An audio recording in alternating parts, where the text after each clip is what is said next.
ખોટું કરવું પહેલી વાર અઘરું પડે. એટલે હલવેક દઈને ફોનમાં એમ કે પપ્પા ઘરે નથી એમ કહી દે.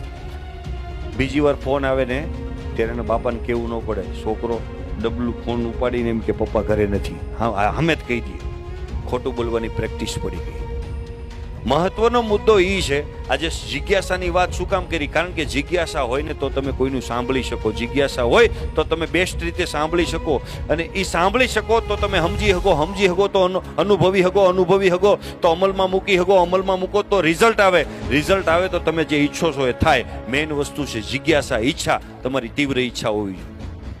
તમે એમ કે સાંભળવાનું શું કામ ભાઈ, અમારે શું કામ સાંભળવાનું? અરે સાહેબ, 100%માંથી કદાચ 90% તમારા કામનું નહીં, પણ 10% 24 કેરેટ નીકળી ગયો, જીવનનો ટ્રેક બદલી નાખશે.